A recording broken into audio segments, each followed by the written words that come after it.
aray. Ay, nuarin ako magkaka-love life. Dagatawan mo na ako ngunyan.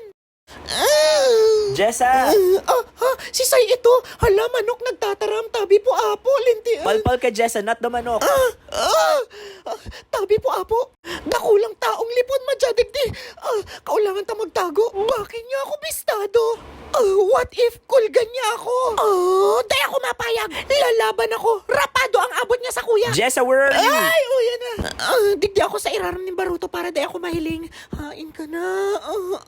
Jessa, subago pa kita hinahanap like super legit and all. Asan ka? Ay, si OA ka. Garo ka palpal. Ngunyang ka lang nakahiling ng tao. Ha? Ay, sorry.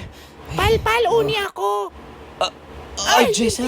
Dikit na kitang tamaan, I'm sorry. Sisay kang lintian ka, ha? Bakit mo ako bistado? Follower ba kita o stalker ko? Anong zodiac sign mo? You have a lot of hinahapot like super legit and all. Saro-saro lang. Nabisto kita, Jessa, because of your wish sa dagat na tawaan ka ng jowa. Halat lang. So ikaw ang magiging jowa ko? No, syempre hindi. Ako si Konyo Bicolano and pinadara ako dito ng dagat para tabangan ka dahil nariribukan na sila sa wish mo like super legit and all.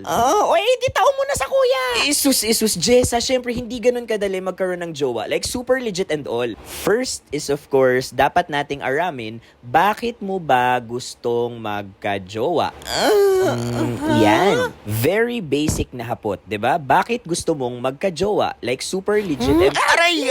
Ka? Kailangan pa bang i-memorize yan? Gabos ning mga barkada ko, may jowa, ako na lang ang mayo. So dapat may jowa din ako. Gusto ko din mag-post ng video na, Mien, may jowa. Tapos susungal-ngalo niya ang udol ko, tapos makugos sa kuya, tapos... Ay, Jessa, you are so babaw like super legit and all. Ang pagjojowa, dapat seryoso yan. First, dapat mahalin mo muna ang sadiri mo dahil sabi nga ng kanta, loving yourself is the greatest love of all. And you cannot give what you do not have. Huwag mong pinipilit yan. Kusang lalapit yan. Pag padaba mo ang sadiri mo.